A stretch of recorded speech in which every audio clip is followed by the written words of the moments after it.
Good evening, everyone. We're going to go ahead and call our regular meeting to order at 6:33 p.m. We're going to start with the Pledge of Allegiance and ask Commissioner Khan to lead us in that.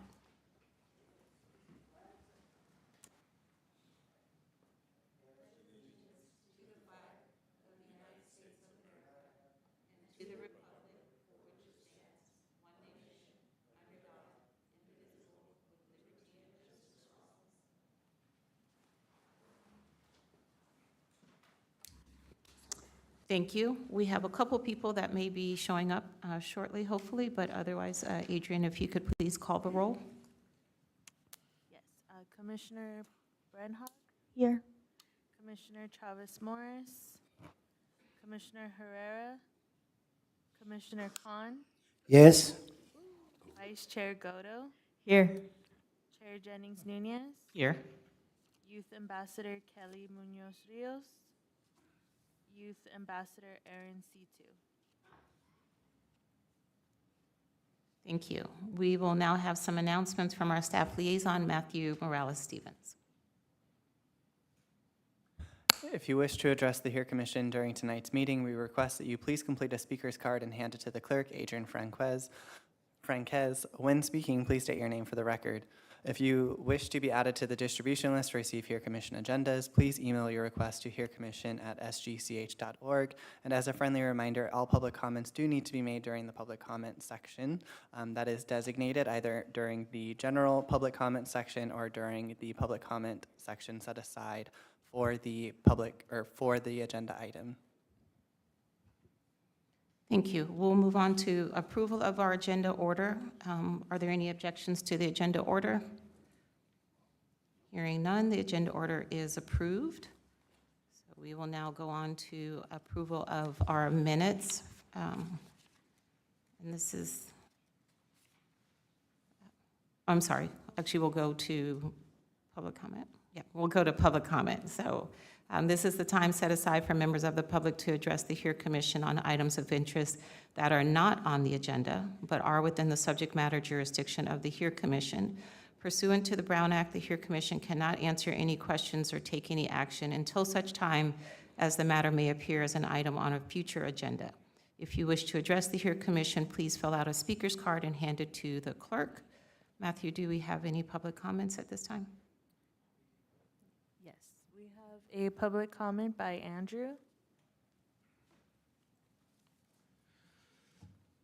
Good evening, Commission. How are you? I just want to make a comment on the agenda, right? That's posted on the website for the city, and they typically don't have a lot of information for what's in the agenda, like no staff reports or anything like that. Like I know we're going to talk about the work plan and stuff, and there's typically nothing on there. Like even this one doesn't even have the minutes posted.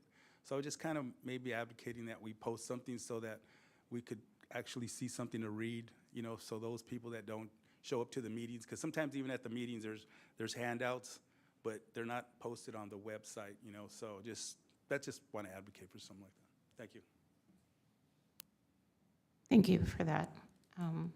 We'll now go to the approval of the minutes. Do we have any public comments on this action item, Matthew? We do not. Thank you. So if you could just review the minutes, and these are the minutes from actually, I think, 2 meetings from our September 12th regular meeting and our December 12th regular meeting and our December 18th special meeting. And I think there was one correction that was sent in already by Vice Chair Godo. I just had a minor grammatical edit, but otherwise I move to approve both. Can we do both at the same time? Both minutes? I'll second.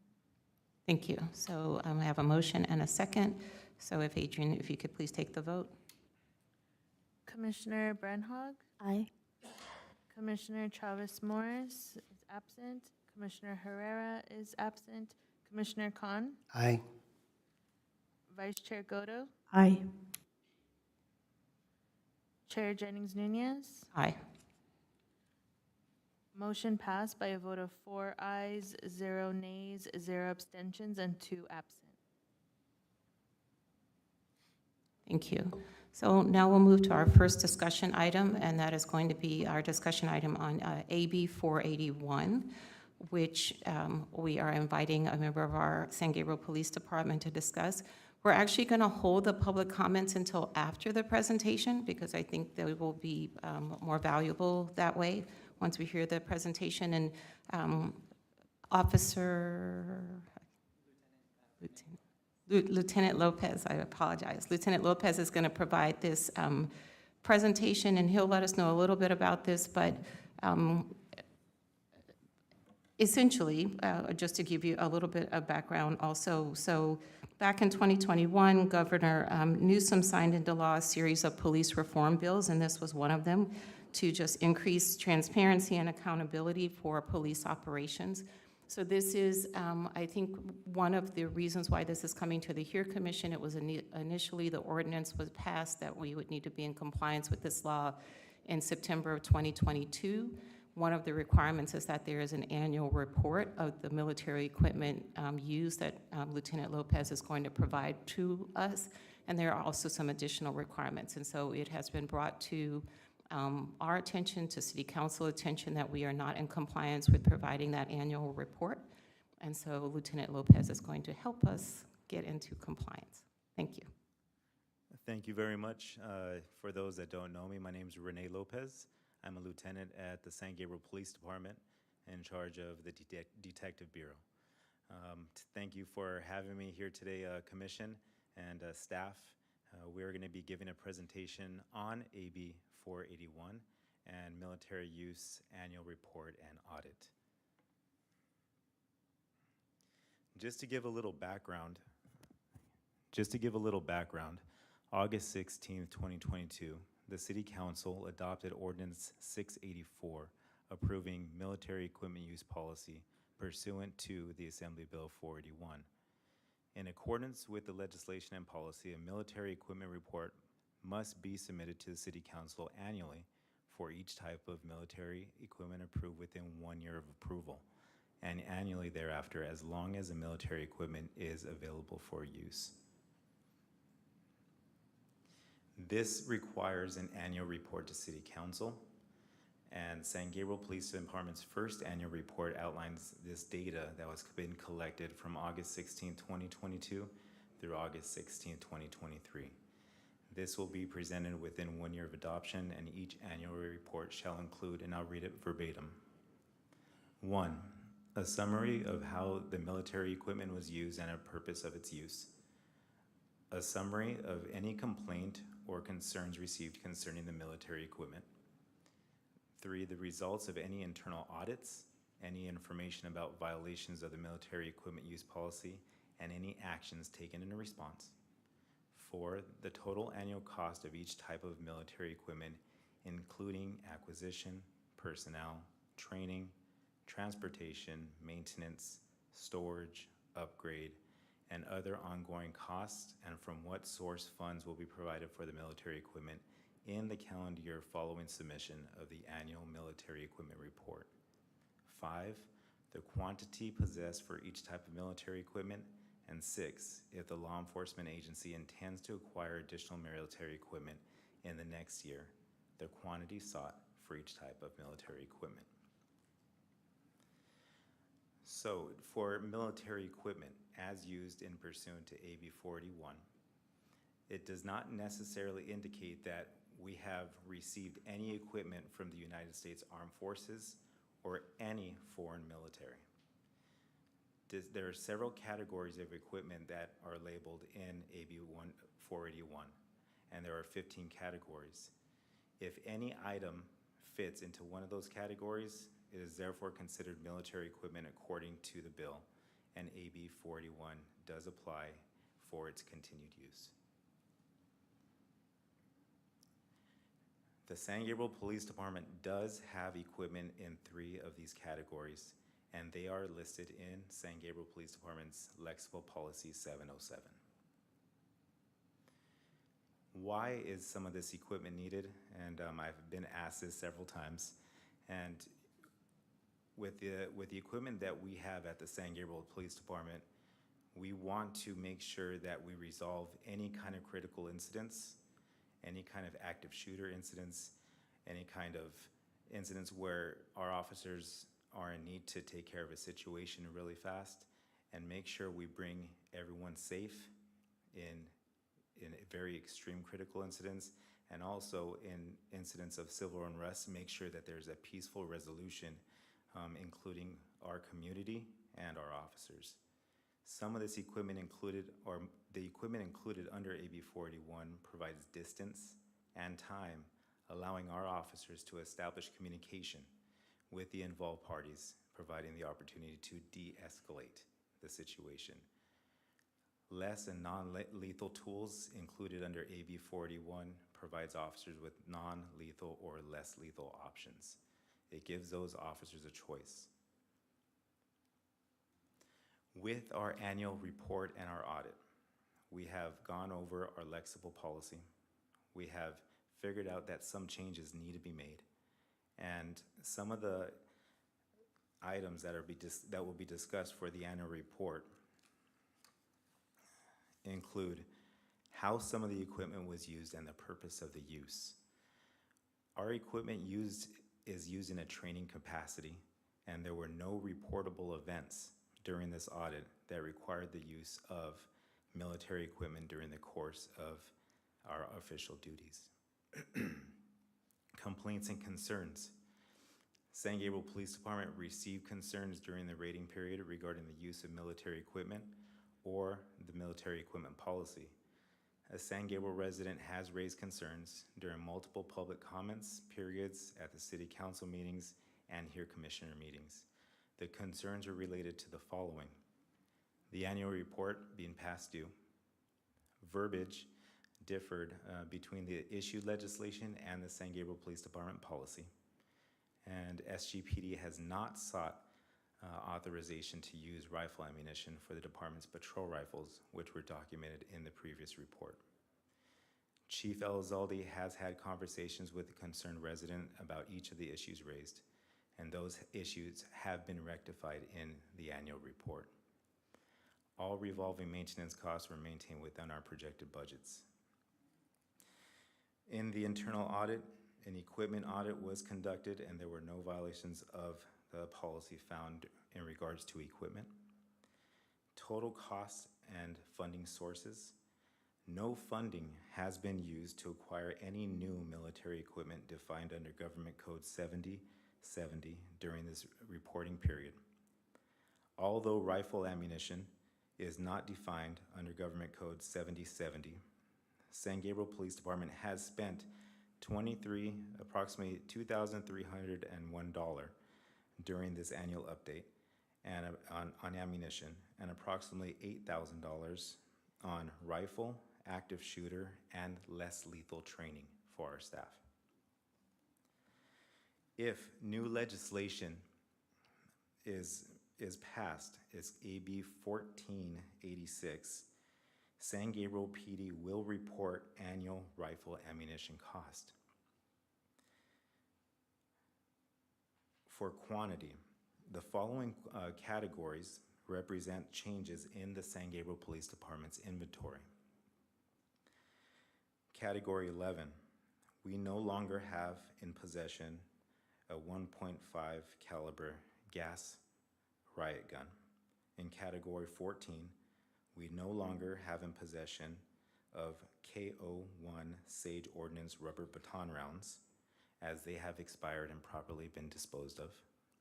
And category 14, we no longer have possession of CTS Stinger 32 caliber rubber ball rounds, as they have expired and they have been properly disposed of. Ahead of you is a table of our current inventory during this audit. Our less lethal shotguns, we have a quantity of 15. Those shotguns are 30 plus years old. The purchase cost for those shotguns were approximately $3,000 30 years ago. In regards to maintenance, it's about $200 a year to keep them maintained and cleaned, and they are patrol issued and issued to our officers on a day-to-day basis. We have a 37 millimeter multi-launcher. We have two in our armory. The purchase date for those were 1995. The purchase cost was approximately $2,700, and it's about $50 a year to maintain in regards to cleaning and any parts that need to be replaced. We have a pepper ball system. We have two in our possession. Our purchase date was 2020. The purchase cost was approximately $2,000, and it costs about $150 to maintain.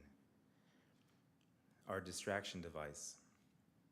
We have 12 single flashbang and 12 multi-flashbang distraction devices. Those were purchased in 2020. Approximate cost was $1,759. There is no annual cost for those devices. Currently, we have 19 patrol rifles. Purchase date was approximately 18 years ago. Purchase cost was approximately $17,024 with an annual cost of about $200 to maintain. Those are patrol rifles and issued to our police officers on a day-to-day basis while they're out in patrol in their patrol cars. We have chemical agents and smoke. We have 10 CS smoke riot grenades, 30 37 millimeter OC riot powder muzzle blast. We purchased those in 2020. Purchase cost was $1,000. Annual cost is none. We have handgun ammunition, 9 millimeter, approximately 20,000 training rounds, 4,000 duty rounds. We had two purchases within our audit, and the approximate cost of $7,115. And for the annual cost, it fluctuates. Ammunition is not the same price every year. Sometimes the price goes up based on demand and supply, and sometimes the price goes down, so it does fluctuate. We have rifle ammunition for our patrol rifles. We have approximately 3,000 duty rounds. Our last purchase date was June of 2023 with a purchase cost of $2,301. That price also does fluctuate as well. We have 37 millimeter ammunition for our multi-launcher. We have 60 in our possession. Purchase date was 2020 with a purchase cost of $1,314, and there's no annual cost to that. Our pepper ball ammunition, we have 100 rounds. Purchase date was 2020, included with the pepper ball system, and there's no annual cost for that. We have less lethal shotgun ammunition for our less lethal shotguns. We have 400 in our quantity, and purchase date was 2020, and a purchase cost of $2,088, and there's no annual cost. And we have had a training cost of approximately $8,000 during this annual audit, and that was training for these officers in regards to the military equipment. If you can see the highlighted section, and that is highlighted in yellow, it says in use. And for everything that is highlighted in yellow, those items in our inventory are not in use. They are locked in our armory, and they have not been issued out to any incidents or patrol because the training has not taken place. With those items were purchased in 2020 during civil unrest, and it was because we had no inventory at that time to protect the community, to protect our civilians, or if we got called out for mutual aid, to assist us, one of our surrounding cities, to help them with any kind of civil unrest. In regards to our next annual audit for 2023 to 2024, these are items that are projected purchases. We have recently, in October of 2023, acquired a rescue armored vehicle, which will be detailed and outlined in the next annual report.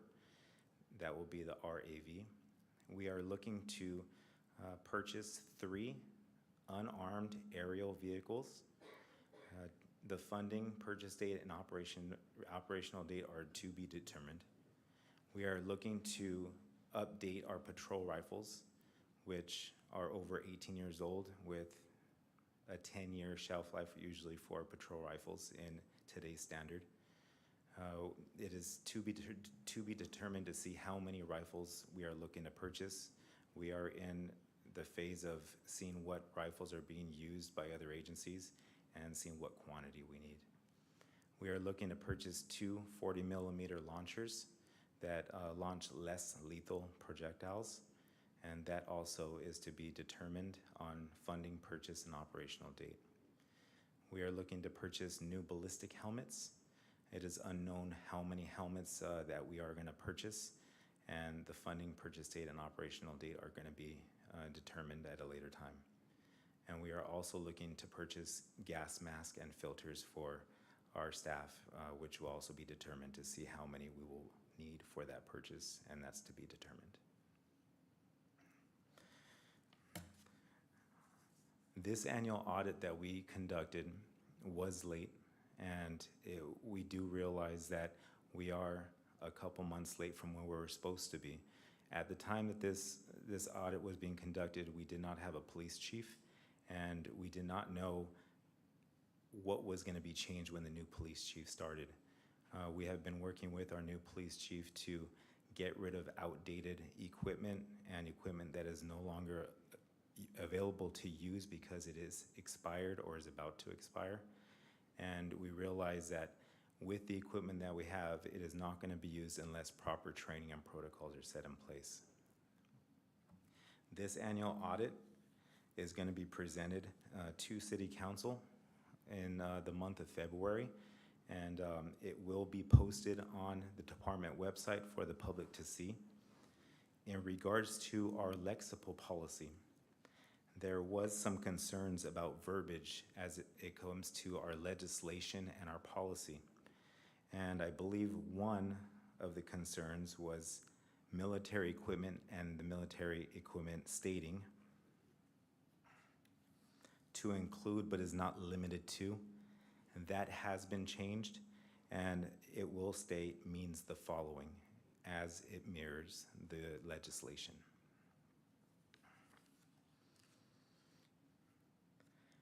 The lexible policy will be provided during the City Council meeting, and it will be updated once that new ordinance gets approved. Thank you.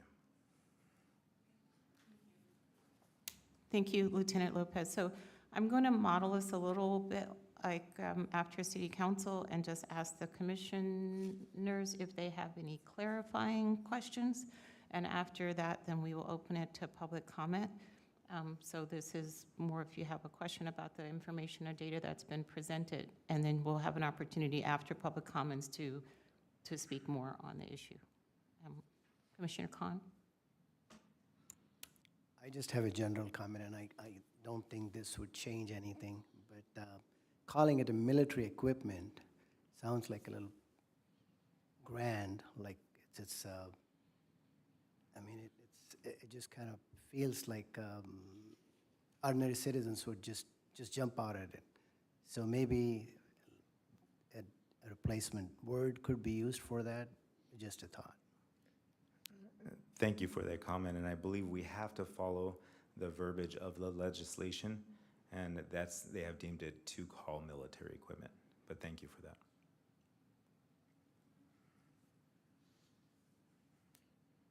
I don't really have a comment. I just wanted to thank you, Lieutenant Lopez, for your presentation. Thank you. Thanks so much for your presentation. We appreciate it. Just one question. I know you mentioned that the 22-23 audit is late in being prepared. Will you then go back to the regular schedule for the 23-24, or will it continue on that cadence? Yes, we will. Once the new annual audit does get approved, we will start with that date, and we will continue to do the annual reporting and be in compliance. Thank you. Thank you again. So just a couple of questions, and it is very clear to me that you and the staff put in a lot of time to make sure that this was complete and accurate, so we appreciate that. I do have a couple questions in terms of the list. So is the RAV, the Rescue Armored Vehicle that you referenced that you're going to have on this coming year's report, the same rescue vehicle that was donated and accepted by the city in 2022? Or is this a new vehicle? That is the same vehicle. Okay, It was approved back in, it was presented back in 2022. We barely acquired it October 31st of 2023. okay, I see, thank you. And in terms of, you said that, I guess that gets to my question, you didn't have it. I was wondering if it was utilized in January of last year during the Monterey Park shooting, because that would have been an incident where something was utilized, but you didn't have it. So. Yes. Okay, thank you. I think those are my questions. And the policy 707 that we were provided, that's what's on the website right now. So, you know, things were in compliance when it was presented in 2022. That report is there. It's difficult to find, like most things on our city website. It's like 4 or 5, you know, clicks in. You have to know what you're looking for, but it is available. And so you mentioned that it will be updated with the correct verbiage and any additions to equipment that you added in. So it will be different than the one that's posted right now. Yes, it will. Thank you.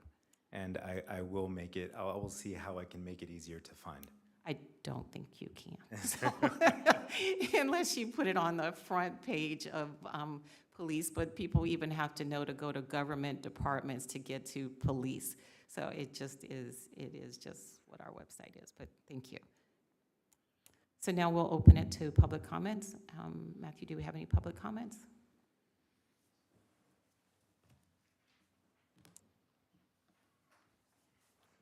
So we do have one public comment from Andrew.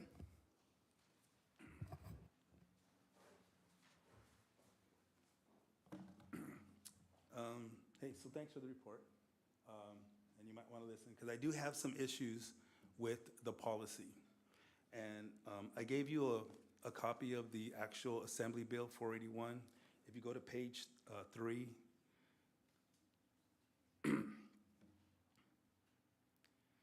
so on page 3, if you scroll down to just a little above the middle, you see subsection D. You know, in fact, I got an extra copy. I'm going to give it to our city manager. This is what I've been talking about for a little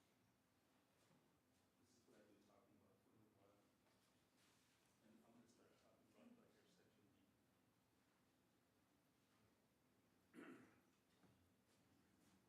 right here, section D. So on section D, it's actually under section 770, subsection D.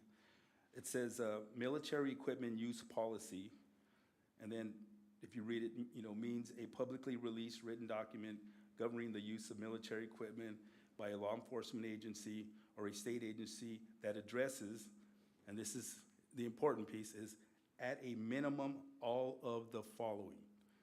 And then there's 7 bullet points there that describe everything that should be in our policy. And that's the reason why I presented you the policy 707.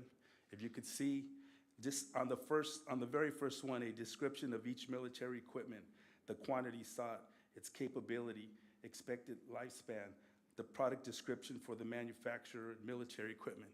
So all of this stuff should be on our policy. The other one that I'd like to bring up, and I would ask that if we could also add on item 4, it says the legal and procedural rules that govern each authorized use. And I would like to see if they would kind of reference Assembly Bill 48. Assembly Bill 48 was signed into law the same day that Assembly Bill 481 was signed into law. And what Assembly Bill 48 addresses is the use of force. And it's kind of a 2-section bill. The one section addresses use of force and the reporting of use of force. And it kind of talks about how if an officer sees use of force, he's responsible for reporting that also, if he's not the one actually committing the use of force, or any time of use of force, whether it's legal or not, right? But the second part of that, it covers the use of the kinetic projectiles and the chemical weapons. And I think that we should reference that on our policy also, aside from these 7 points here. Because I think that's real important, because that's kind of like the major reason, that's the reason why we have this bill, because of use of force. And then, can I ask Renee a question?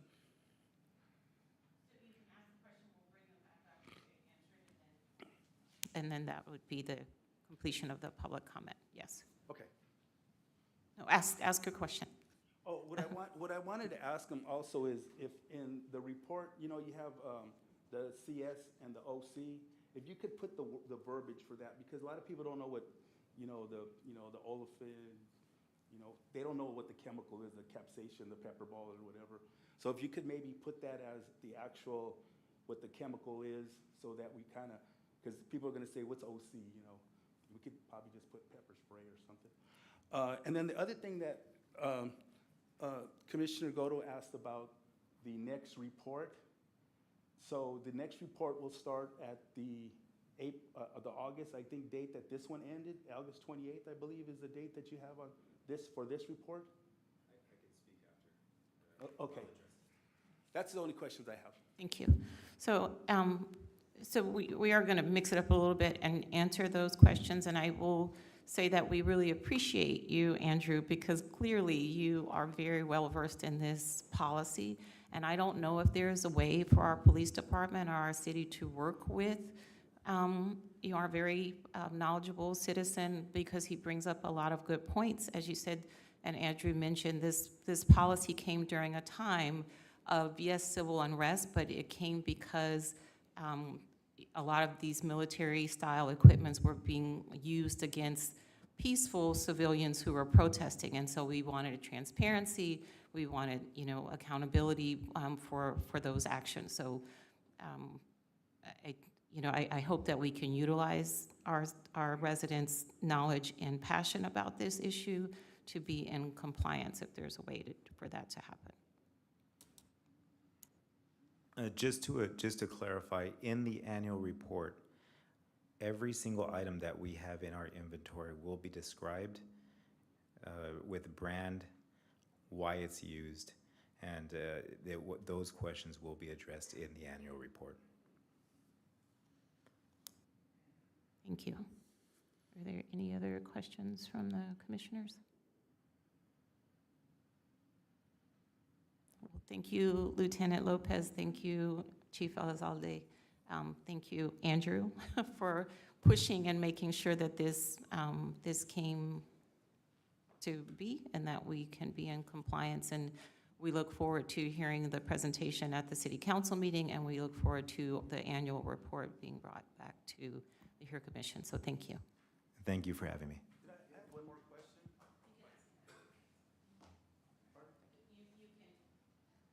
Oh, okay. Yeah. We're done. I've been to a lot of these, and none of them were the citizens' time. It was always an open forum. No, it's always been 3 minutes. We just No, I'm talking about, I've been to other reports for the AB 41 in different departments across the state, and it's never been a time, like, it's just been an open forum to discuss the policy. So maybe we can have an open forum also? So maybe this can be presented at one of the Talk of the Towns with the chief, and then provide people an unlimited amount of time to be able to provide input and questions. But in terms of this meeting, we're going to follow the same protocol that we would for any presentation. Did you have anything left? Yes, and just to clarify, the annual update date will start when the new annual policy is approved by City Council. Thank you. Thank you. Okay, so we will go on to agenda item 4B, which is our All Are Welcome program final update. So this is, our staff is going to provide a final update on the program before it is submitted to City Council for final approval. Matthew, do we have any public comments on this item? We do not. So thank you. And I will say that this item, we did have a committee of commissioners that has been working closely with Matthew and with city staff, and that was Vice Chair Godo, Commissioner Chavez Morris, and Commissioner Chen. There was a meeting recently. I think Commissioner Chavez isn't here to provide her update, but Matthew's going to let us know. Thank you. So I'll just provide a brief reminder on the purpose of the All Are Welcome program that was created by the committee and approved by the commission already. So the purpose of the program is to emphasize inclusive and welcoming areas within the city of San Gabriel where people can feel comfortable being their authentic selves regardless of their sexual orientation, gender identity, or gender expression. The highlighted space is also expected to be free of aggression, judgment, and hate. And that the program falls in alignment with and it contributes to the progress of the city's vision statement. The vision statement reads, building on its rich history, San Gabriel will stand out as a vibrant, inclusive, and inviting place to live, work, shop, and play. San Gabriel will set the standard for excellence and innovation. So what the additional items that were included in the staff report were already approved by the commission, so I won't reiterate those portions. But after the committee met, there were a couple things that were brought to staff's attention, as well as things that they will be looking at the remainder of the commission. And as we have commissioners outgoing and commissioners coming in February, this will need to be kind of an ongoing discussion. But one of the items was kind of the accessibility of the information and how digestible the information was to businesses or nonprofits that are interested in participating in the program. So the committee tossed around a few different ideas, but it was obvious that the webpage just had too much information and was a little too overwhelming to someone who's maybe new to the information or just new to finding the information as a whole. So in Exhibit A, we have the program landing page, and then there's the gray boxes down at the bottom of the web pages actually come down, and if you click on it, then it'll get you that additional information. So you do have to click to it to get to it, but at least it's not all on one kind of never-ending page. So it's like a kind of like an FAQ type section. We didn't label it that, but you can access all of that information that was on the previous version of the web page. The portion above it has how to participate, so the link to the application, as well as the phone number to our office and our email address. And if they want just general information, or they don't want to click on the little drop downs, they can just shoot us an email or give us a call. And then of course the purpose is all the way at the top. So we try to make it a little bit more digestible to the public. And then the Exhibit B, the actual application, that hasn't changed at all except for the top page, just makes it a bit more exciting and loops back into the web page. And then Exhibit C has not changed at all. That will evolve over time with the resource page, but that's just a very simple starting point.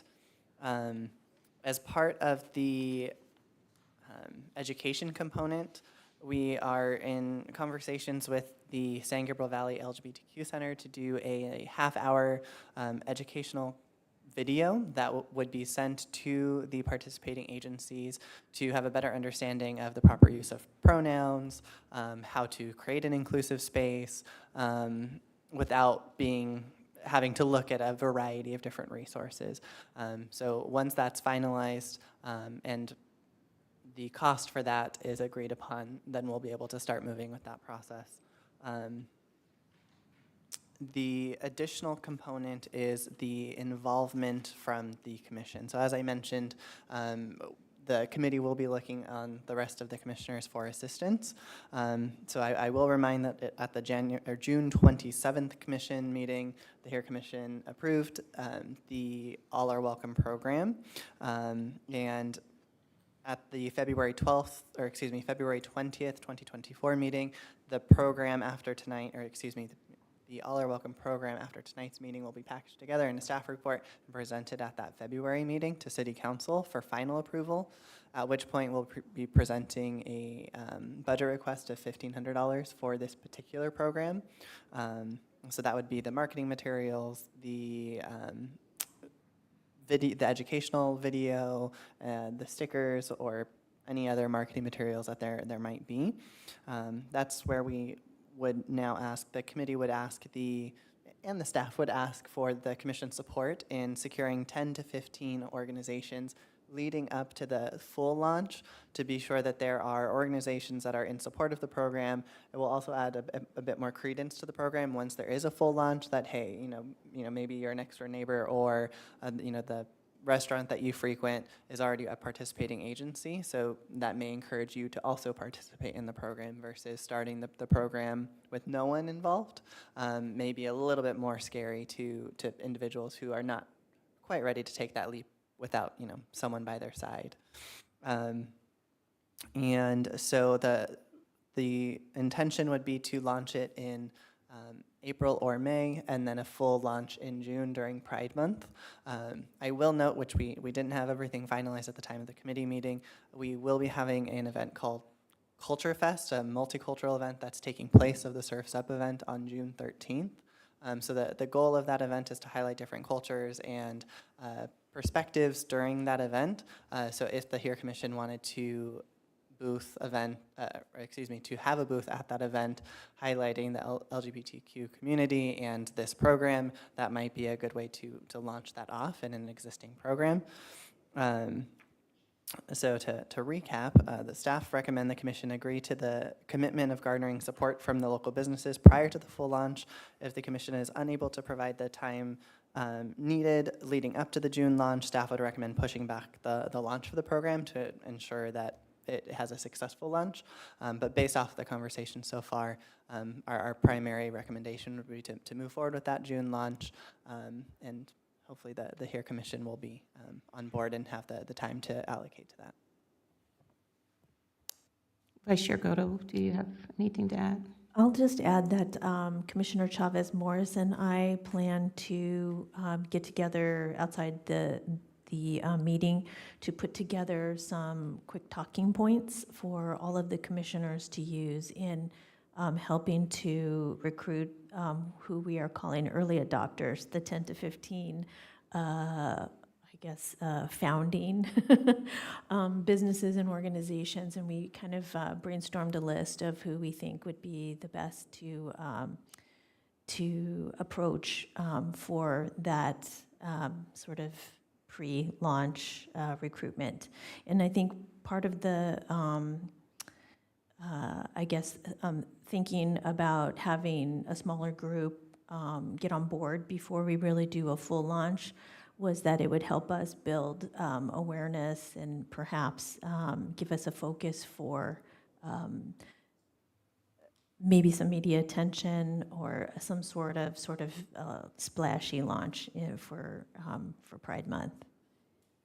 And I will also thank Chair Jennings Nunez for being in that meeting with us as well and giving us good feedback. Questions? I just had a clarifying practical question about the budget request, because we got the $6,000 budget approval from the city council. No, we did not. Okay, we did not. Okay. So I'll provide some clarification. Okay, clarification. Okay. So the staff report went to council during the most recent city council meeting, excuse me. And they approved the work plan as is. We added in a notation that likely, given everything that's in the work plan, a budget of approximately $6,000 would be needed, and that the remaining, the budget request would come at another time, including the All Are Welcome program. So the city council is on the lookout. So the $1,500 for the All Are Welcome program will go at the time of this report to council, and then the remaining budget request will go at mid-year. That way they have everything at the same time. Thank you for clarifying that, Commissioner Brown. So it was a little confusing because $6,000 was definitely written on that page, and it looked like everything was being approved, but that will be done separately. So just a couple of other clarifying things, and I think we all are aware, but the 10 to 15 is what our goal is total for this kind of introductory piloting part. So 2 to 3 per person, or ideally we would each approach at least 2 or 3 businesses. We certainly identified the Mission District as priority because it is a well-trafficked area where we get lots of people not only from the local community but from surrounding communities. And because they have such diverse clientele, I hope that they will be more open to it, but there isn't a restriction other than, the San Gabriel city limits, I guess. The video, Matthew, we mentioned was not only going to be educational, but also kind of specific introduction to the San Gabriel All Are Welcome program. So similar to the Native American Heritage video, the first few minutes will be possibly one of the commissioner committee members giving an introduction to the program for the video, and then the remainder would be more educational in its tone. Anything else? Oh, I did just have a question, Matthew, in terms of the webpage, and I don't know where the wording came from, but, and why it is just weird to me, but it says, all persons that enter your place of work. I don't know why place of work sounds weird as opposed to place of business, and I don't know if we could say something, the previous wording only really related to kind of customers or people who are coming in, but I think we should also focus on the people who work there, so you're making the environment a safe space not only for people who visit your place of business, but for your employees as well. So can we add that? Thank you. Commissioner Brenhog, did you have another question about the $1,500? Oh, okay, because that's part of the 6,000, so that's where it'll come from. Commissioner Khan?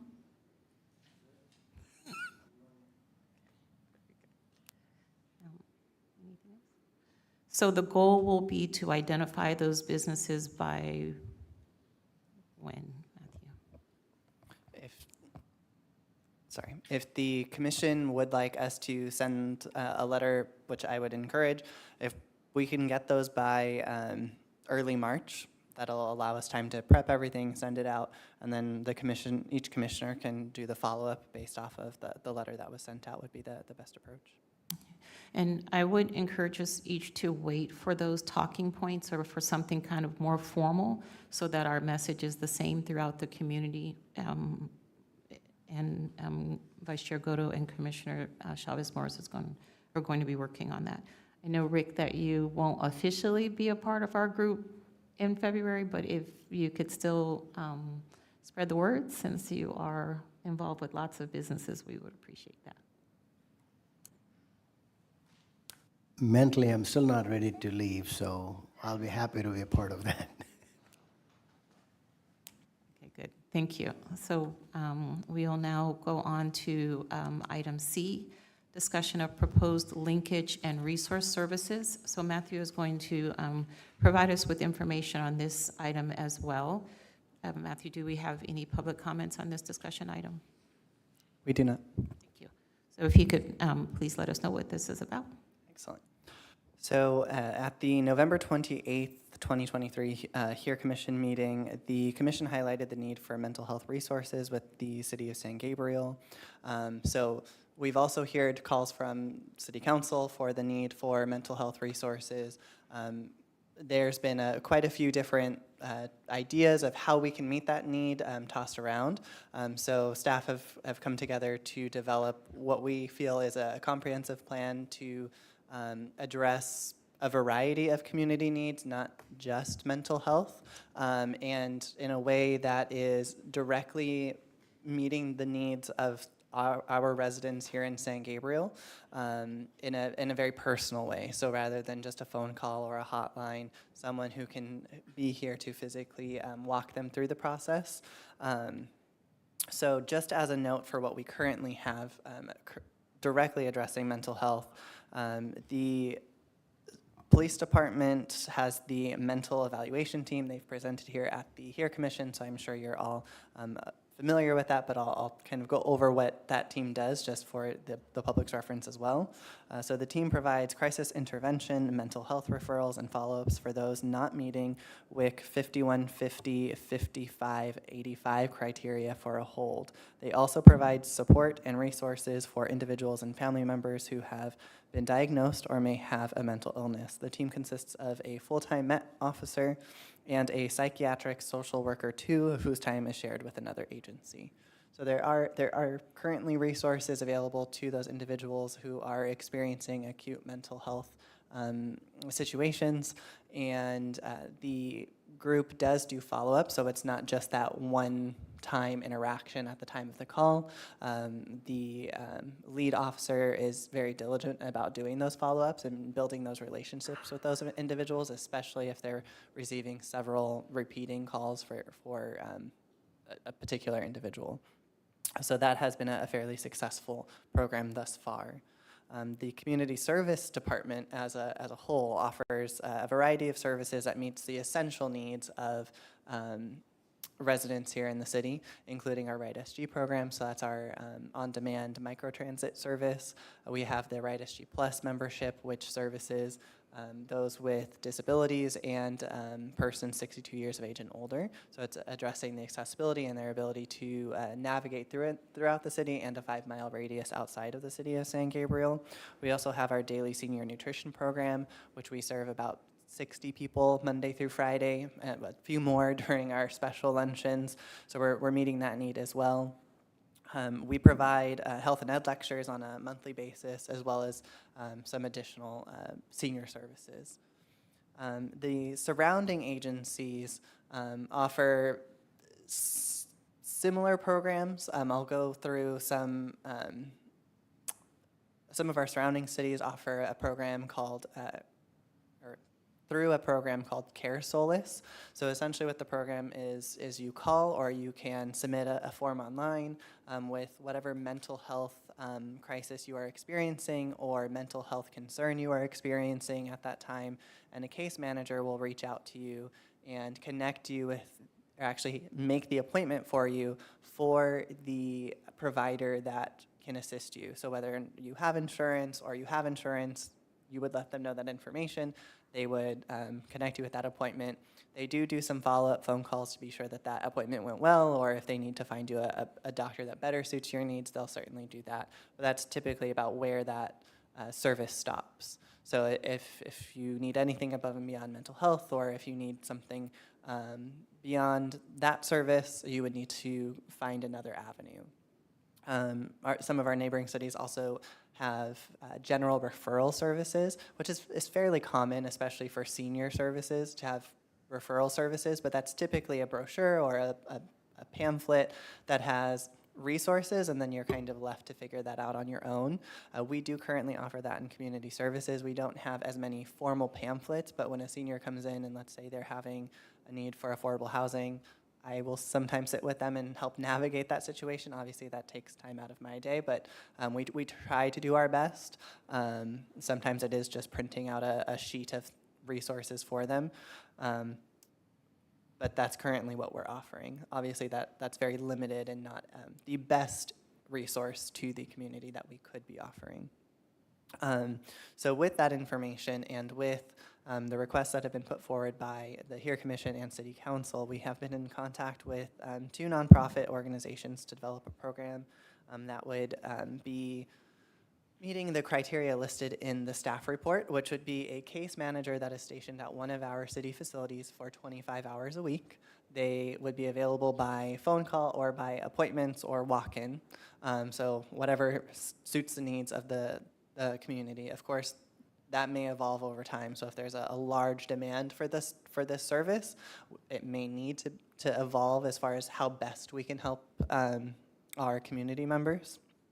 The person would be able to, any person that needs assistance would be able to receive help from for affordable housing, mental health, food services, and much more. The case manager would help find the correct service for the program, find the correct program or service for the person in need and assist them with enrollment for a warm handoff to the third-party agency. So what we mean by that is, let's say they do need affordable housing.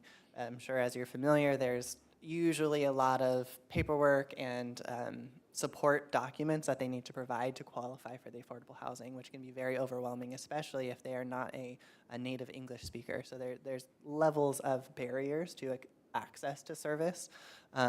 If you go on the other spectrum of mental health, obviously there's the stigma that the commission is very familiar with. So getting past that boundary can be difficult. So that's where this case manager can help navigate that with them, and then do the warm handoff to that third-party agency. So this case manager would not be responsible for solving all of their needs, but they would certainly be able to link them to the most appropriate agency. And then a contract would be developed with that nonprofit agency and then reviewed on an annual basis.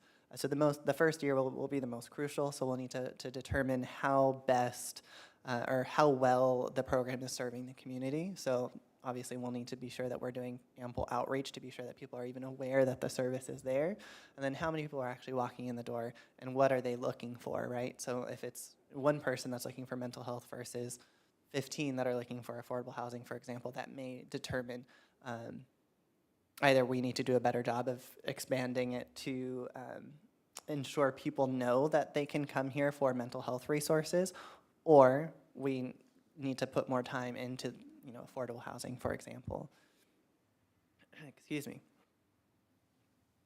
And I will note that obviously it's come across, why would it not be more appropriate to hire someone directly through the city for this type of program?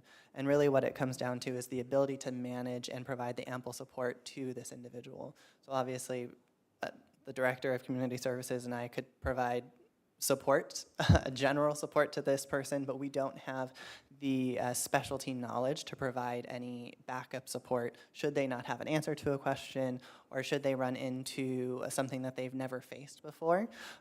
So these third-party nonprofit agencies would be able to have a team behind them to provide that additional layer of assistance. So far, we've been in contact with the YWCA of the San Gabriel Valley, who has done several special luncheons, as well as our congregate meal program. They also did an extensive meal program during COVID when we were serving over 200 seniors. So they're very familiar with the city. We've also been in contact with the Chinatown Service Center. Both have expressed interest in partnering with the city, but we will have further conversations before the item goes to council to see which one is the best fit for the city. They both obviously bring forward different positives and different skill sets to what the city would be looking for, but it will just come down to what's the best fit. We're looking at an anticipated cost of a not to exceed $65,000 annually. Of course, if the need increases from there at the year point, then that would be reevaluated. I'd be happy to answer any questions. So I don't know, are we going to do public comment?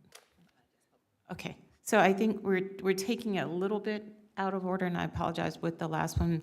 And I do agree with the comment made earlier that it makes it very difficult for our public to kind of interact and make public comments ahead of time because this material isn't available to them. So tonight, we're kind of doing it a little out of order. We're doing the presentation, and then we're doing the public comments so that you can hear it.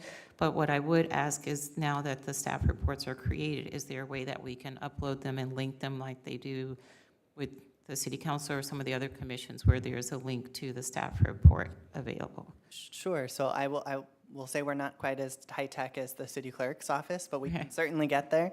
But we do have it as a running packet. So it's all uploaded on the webpage for the public to view. Okay. It's just not the link. So if you just scroll past the agenda in the minutes, all of the corresponding staff reports are there. Okay, so it is there, it's just not so you just have to keep going up. Correct. Okay.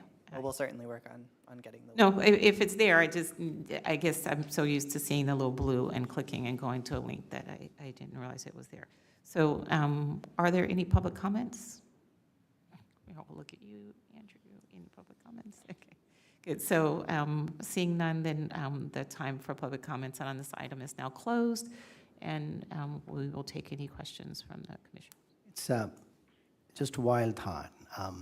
Is there a need for a clinic also? Like, well, you have a mental clinic or a regular clinic where people can, on a weekly scheduled time, come in and get some services?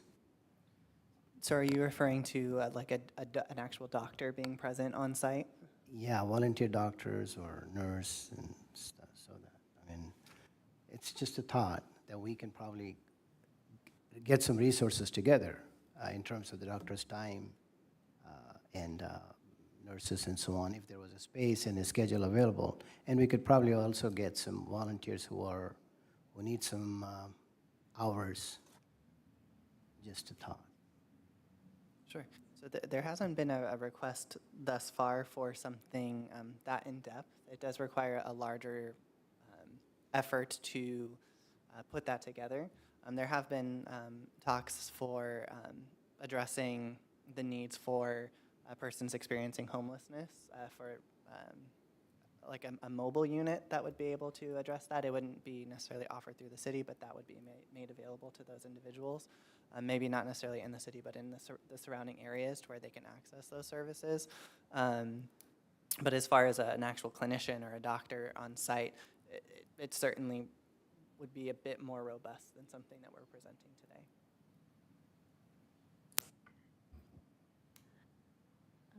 I have a question about who will determine kind of the range of resources or linking that's possible. Is it that person's responsibility to kind of create a list, or like depending on the nonprofit's kind of expertise, or something that the city is going to create and say, okay, we need resources and linkage for all of these specific needs? Oh, sorry. Sure. So they'll be kind of the usual suspects, right? So some of the things that I've gone over will be the usual items that people need the most assistance with. So we would be able to have that at the ready to where they can just pull that off. In one of the conversations that we've had with one of the nonprofits is that a lot of it will just be an ever-evolving process for them. So just because they don't have a pamphlet ready or they don't have the information immediately ready, the expectation would be if someone walks in the door and they need assistance, they should be able to help them. They may not have the answer immediately available, but they should be able to find some level of service for them, which is why we're pulling on someone who has a team behind them. Okay. I mean, because it's funny, I've had kind of a lot of experience with people within the city looking for specific needs, and even within kind of the existing areas or nonprofits, they're not necessarily meeting, those specific things, but that might just be like, there aren't always services available for everybody's, thing. So it's not like they're reinventing anything. It's just that they're linking to existing services. Okay, got it. So I just have a couple questions as to what the primary focus is going to be, because it started with a discussion around mental health, and that's where the funding is coming from. So it sounds like this case manager is going to be kind of a social services case manager, and so he or she can, or they can help in many different areas. But I'm hoping that we really promote the mental health portion of it, and along those lines that whatever third party we choose, that they're going to be well capable to provide that resource. So for me, the YWCA, great in terms of other, helping with the food bank and programs and that kind of thing, but I don't look to them as a mental health agency. Chinatown Service Center has, at least put forth that they have more of those resources and they have the medical expertise available as well. It wouldn't be feasible to open our own clinic through San Gabriel. Unfortunately, I just don't think it works like that. And in terms of physician use, most psychiatrists just prescribe medications. And so you're talking about therapists who do other things, but that's not something that a city could take on. But a clinic that is already available in our city that has those function and that personnel, that would be very appropriate. So I hope that our focus is on providing mental health services, and in addition, they can also help with these, but that's really the part that is missing and that we're not able to supply with other agencies in the area right now. Oh, and then languages. You mentioned languages. So is there, I don't know if we're hoping to hire one person for every day. Is it possible? I don't know if there is one person who would be competent in, English, Spanish, and Mandarin. Is it possible that one day is a day that we have someone who is fluent in Mandarin? One day is a person who is fluent in Spanish, and, all the days there would be somebody here for English, but that we could try to address those language barriers as well. Yeah, so the request has been put out that they do their best to find a case manager that is, of course, qualified and can speak Mandarin or Cantonese to address the majority of our population. Unfortunately, based off of what we've seen so far, is that these nonprofits aren't necessarily prepared to have a variety of different people. They would be hiring someone specifically for our city. I'll use YWCA as an example, but they have a variety of full-time case managers that they send out on a, let's say, once a month or once a week basis to city sites to provide general referral services. Not quite as robust as what we're asking them to do, but similar in instance. So they, in a sense, they have the luxury where they can send someone else who has that expertise in that language. We unfortunately, with what we've proposed, wouldn't have that ability to rotate with staff. But we would be asking our staff that are that we have in-house to be able to translate for them. They also do have Spanish-speaking case managers that they can ask for assistance as well. Is it possible to look at, so in the hospital, obviously we can't have people who speak every language all the time. And so there are telephone systems that we can use Siricom or whatever, where you call in and you request a translator. And I think AT&T might have that kind of service. I don't know how much that costs, but is that something that we could look at, having a translator phone, that is available and can assist with translation? Yeah, so we do actually utilize the AT&T service. We haven't used it in probably over a year at this point, just because we do have someone that speaks, we have several people in our office that speak Spanish, and then several people in our office that speak, or actually one person that speaks, I believe, Mandarin. And so I prefer staff to help them in person versus the other person over the phone.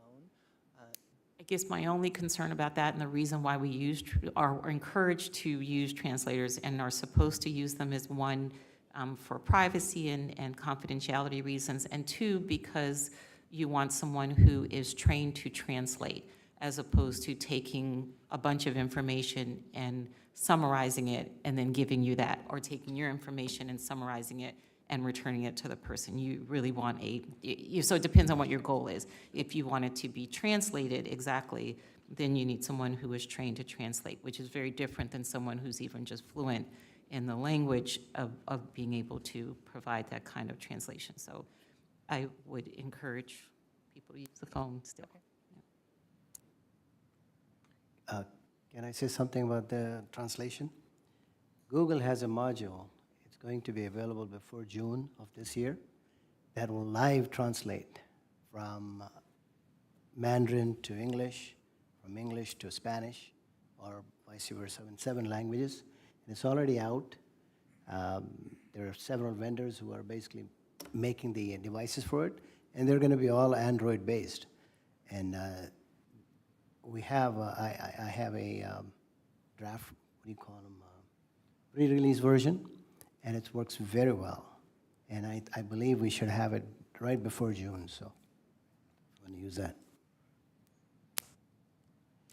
I was just going to add that I was really excited to see the YWCA of San Gabriel Valley on the list, because Deborah Ward, who is the CEO of that organization, is part of the City of Hope Community Benefits Council, and they are the lead agency for Healthy SGV, which is part of a collaborative throughout San Gabriel Valley that includes a network of a lot of different providers.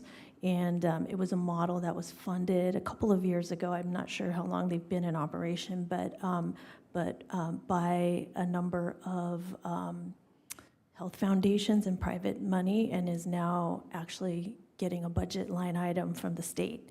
So they sort of have intersecting, they're trying to connect all of the different networks within the San Gabriel Valley together. The Health Consortium is also involved, and there's a number of different collaborators. So included in that is a lot of the health clinics. So I think they'd be a fantastic partner in terms of having the resources available in a number of different issue areas, and they're working what they call upstream to try to address a lot of the social determinants of health around food, insecurity and housing and all of those things that eventually then will impact mental health issues. So they, I believe, have a really great expertise in that area, but I do understand the need for language assistance, and so I'm happy that Chinatown Service Center is also there. I wonder if we could ask the YWCA what kind of language translation they currently use with a lot of their programs, because they are dealing with the same kind of populations throughout the San Gabriel Valley that we have here. And they may have some sort of service like our chair mentioned that can be available when a live person who doesn't necessarily speak that language is needed. But I think this idea is fantastic. I hope that, fingers crossed, we will move forward with it, because I think it's a huge step.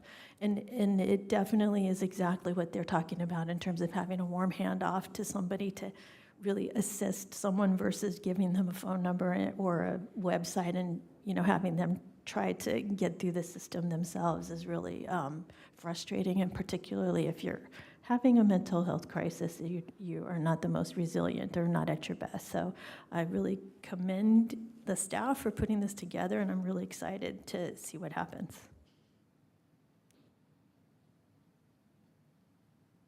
Thank you, Vice Chair Goto, for bringing that information about the why. So I was limited in what I thought the why would be. So knowing that, certainly a combination of the two, but they seem like a good resource. So thank you. Any other comments right now? Thank you, Matthew. So our next item is discussion on approved 2024 annual work plan.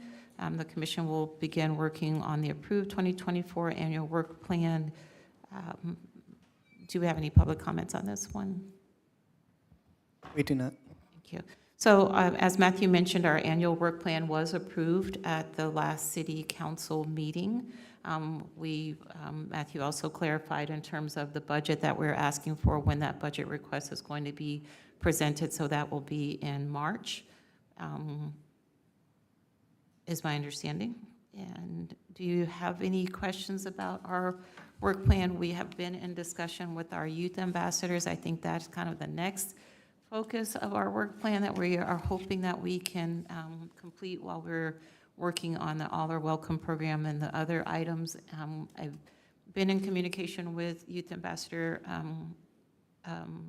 Saitu and Rios, and hopefully they are going to be providing us with some updates at our next meeting. In terms of the Youth Ambassador part, we sent out the applications in March, I think, last year. Right. I think they went out January or February, and then we received them in March. So they'll be going out by the end of this week. Okay. They're on my to-do list to pump it out by this week. So once it gets posted on the website, you all will get an email, of course, and then it'll go to Jessica to push on social media and City Beat and all of those good places. I just need to double check the timeline as to whether or not it would be at I believe it would be the March meeting, correct me if I'm wrong, where you would be hosting the interviews.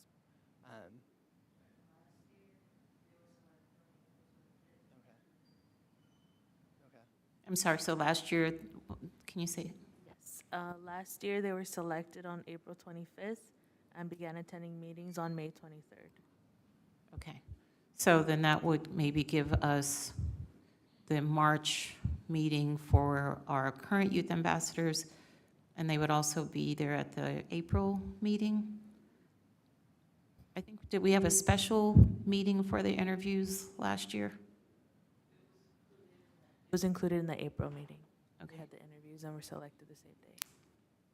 Maybe we should consider a special meeting, because I feel like we needed to have a little more time to review all of the applications. And my hope is that we might change up the format for the actual in-person interview, because we last year had set questions that we asked everyone, but some folks were a little more verbal than others, and so some were done with their interview after like a minute. So my thought was that we give everyone 5 minutes, which was, I think, the time limit, and if they go through our 3 set questions quickly, that we be able to follow up with them, just so that we have a little more opportunity to have equal time with each of the candidates, depending on how many we get. But I think it would, in fairness, help us have a better understanding of each of the candidates if we gave them a little more chance to speak with us. And I would say, since this isn't necessarily meant to be a gotcha kind of aha thing, we can even provide them with the questions that we're going to ask ahead of time. So those 5, whatever set questions that, anticipate being asked these questions, so that they can work on an answer, I think that would be fair. I'd love to have our current youth ambassadors chime in on, what questions we might ask. Also, this setting might be a little intimidating for them. This setting, the way we have, and having them come over there, it might be a little intimidating for them. Intimidating, yeah, I agree. The only thing I say about that is that ultimately they are going to have to sit up here and address whatever, whoever might be attending. And so, unfortunately, the ability to speak in public and on the spot is a skill that they will need. And then just the last thing, spring break comes very early this year. I think it's April 1st. So we can maybe keep that in mind in terms of the application process. I don't know if we want to give them spring break to work on it, or if we want to collect it before spring break. But as you said, they'll be going out soon, so. Yeah, if you're okay with it, we'll have the cutoff at the end of March, and then it won't be such a quick turnaround as it was last time if we do it that way for the commission as well. You'll have a bit more time to review it and prep a little bit. Would you want the special meeting to take place during March, is what it sounds like, or April? If we cut off in March, we'd have to do it in. Sorry, April. Yeah, April. But, I wonder if we could set a date ahead of time. I would love to include it in the application, because if you remember last year, for some reason, everyone who was a junior didn't show up. So I'm wondering, if there was something that was happening on that day.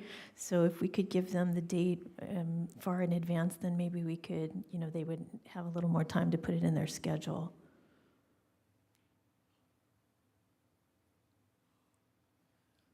Any other questions concerning the work plan?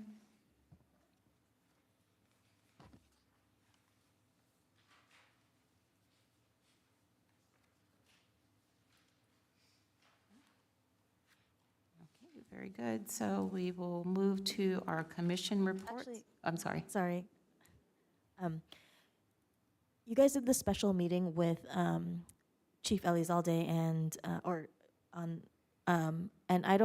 I couldn't hear everything, and I'm just clarifying, are they thinking to come to hear commission meetings, a couple throughout the year, or is there, how are we kind of reaching out to them to partner, or is there, maybe we can form a committee, I just want to know how best to work towards that, and I'm not sure what was discussed at that meeting. Well, thank you for actually reminding me of maybe what Matthew's going to touch on. So we did ask our police department to provide us with 2 reports or two pieces of information. One was on AB 481 and one was on the Racial Identity of Profiling, I think, Act, RIPA. And so I thought we were going to get both of those up today, but there was some confusion about it, and so I think we have asked the chief to come back to our February meeting to present that information. So at the very least, the police department will be represented at our February meeting, and then I think your idea of forming a committee to work on other items behind the scene or off, outside of here would be a good one. And if there's specific questions or concerns, obviously you know how big the police department is. Rather than you can just call me and I can answer anything on community services. They certainly have more specialized areas. So if there's a list of questions or issue or just a topic that you would like to go through with them, you can feel free to send that my way, and then we can connect with the police department to be sure that you can get a meeting connected with them in a timely manner as well. Is that best to be through you, then, if I do set up a meeting? Yeah, Okay. I'd recommend you just Okay. shoot over whatever it is Sounds that good. you have in mind, and then we'll forward that off. Sure. But I don't think that we can add a standing agenda item for the police, unfortunately. I think it requires some, Yeah. I think it has to go before city council and all. I think it has to be a thing, but they are available. Okay. Any other questions? Thank you for reminding us of that. So each commissioner may address the HERE Commission in public on matters of general information and/or concern. This is also the time for commissioners to report on conferences and/or meetings that they have attended. You want to start? I'll start. So the HERE Commission went on a little field trip with Commissioners Khan, Chavez Morris, Brenhag, Chair Jennings, and me. And we were joined by members of our city's community services department and our human relations department, and also our city manager, to tour the Japanese American National Museum's The Bias Inside Us exhibit that was presented in partnership with the Smithsonian. The exhibit explores the science behind our biases and how it impacts our lives, and included video testimonies of some of the very serious consequences of both implicit and explicit bias.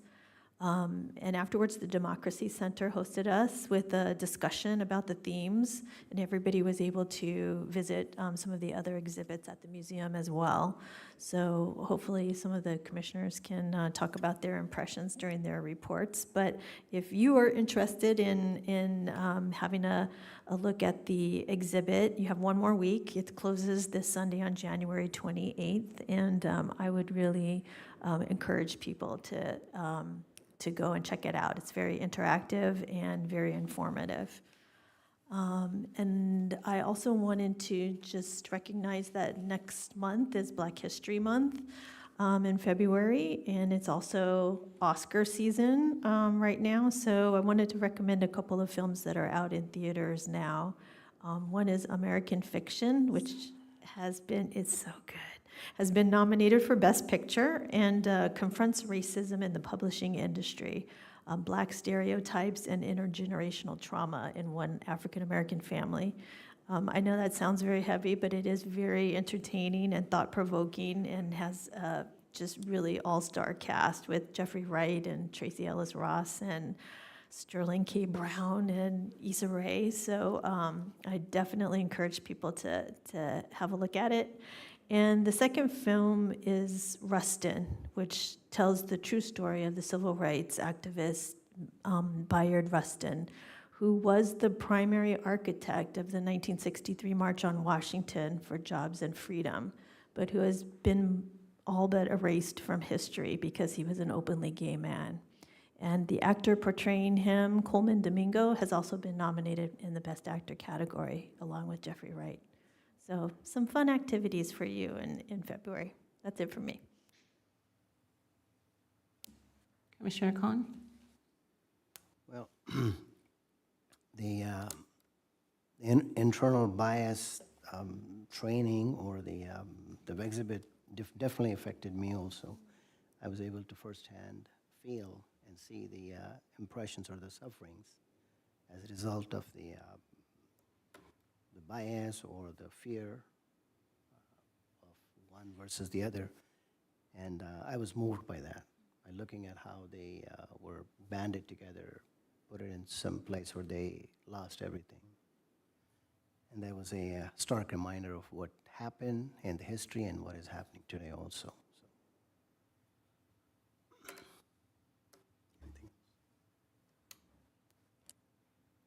I guess because Vice Chair Godo asked for input, I was gonna just say, oh, she shared about us going to the bias inside us, which was great. But I think I liked that we had a discussion at the end. We went through the exhibition with the point of, being able to have a conversation after about how we were impacted by it. And I think that always makes for, a great experience through any museum or any kind of exhibit, is to talk about it after and share how you felt about it. And I think that kind of makes it sink in a little deeper.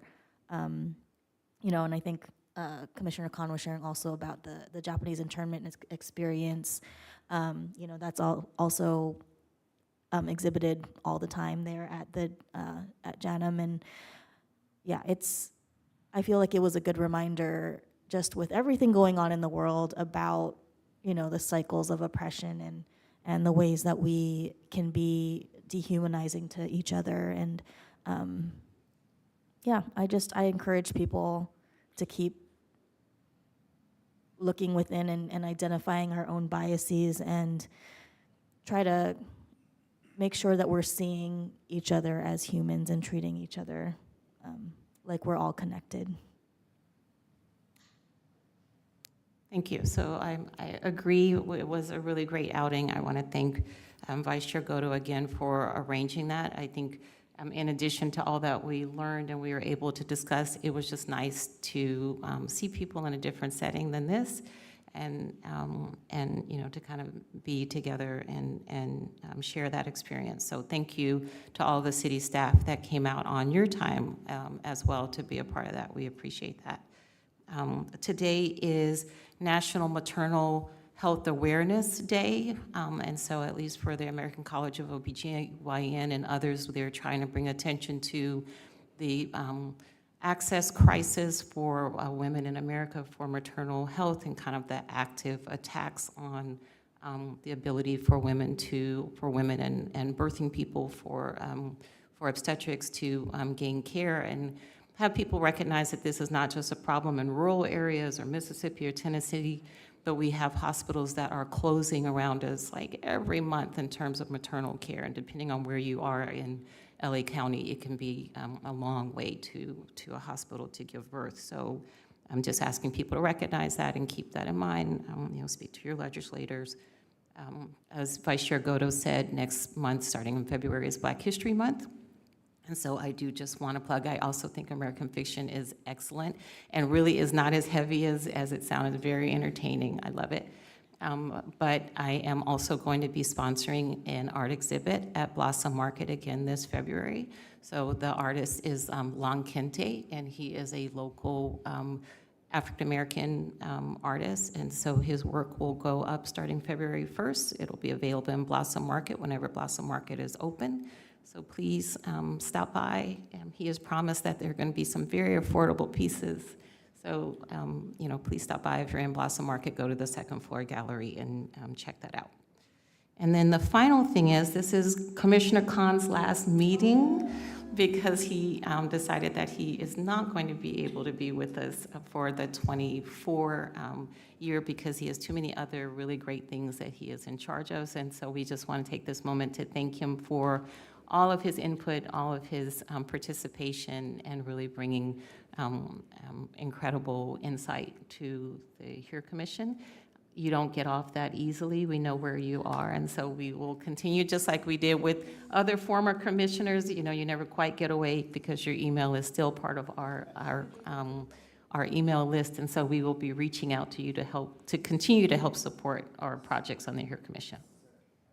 A few words about my experience, if I may.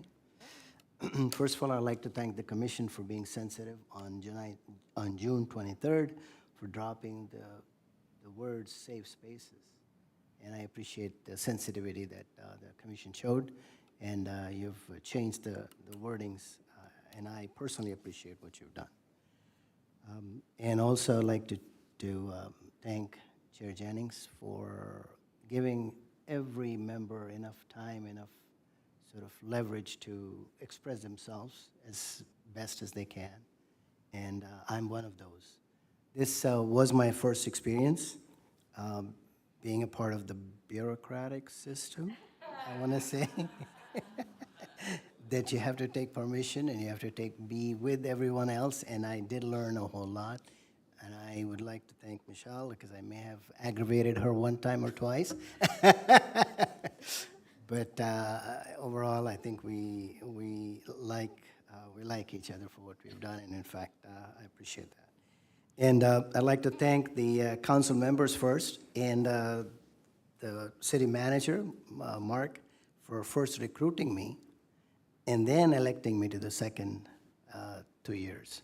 So I was recruited first during the pandemic time, and then I was elected. So that's good. That I'd like to thank the council members and staff. Now, of course, it would go hand in hand to thank the staff for what they've done, and marvelous. I've learned so much about the city's inner workings and the sincerity by which the council members and the members here put their time and efforts, and we're all looking for something that we can contribute to our society, to our city, and generally to our society and to ourselves too.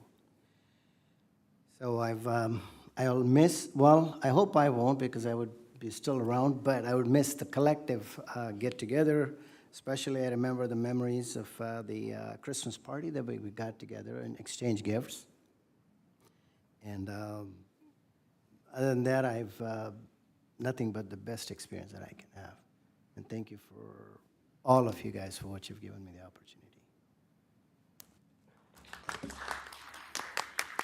And this is just a little token, just because we like giving little tokens for things. And I will also acknowledge that Commissioner Herrera is also, this would be his last meeting, that he will also not be continuing on the commission. And I'm sure that he is right now kicking himself for not being here, because I know he would love to have some final words, but maybe he'll send in a comment just telling us, you know, how much he enjoyed his experience as well, and what he plans. I have a feeling that we will see a lot more of Commissioner Herrera in the coming months, so that's great. And we have a new commissioner who is joining us, and her name is Amanda. I know. Adrian or Amanda? Amanda. Is Amanda Andrade. I know that she is a professor at East LA College, and the rest, we will let her introduce herself. She will be here starting with our February meeting. We look forward to her. Vice Chair Goto and Commissioner Renhan got to know her a little bit better in the interview room. I got to hear her interview, but she's going to be an incredible addition to our group. So we thank her for applying. So we'll move on now to staff comments. Staff members have the opportunity to address the commission and public on matters of general information and/or concern. No comments. Thank you. Wait, is someone going to plug Lunar New Year? We meet at the end of the month, so we miss everything.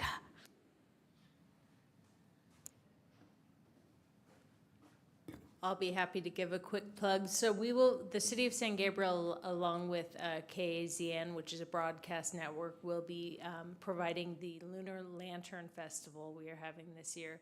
Will be a 2-day event, February 17th and 18th.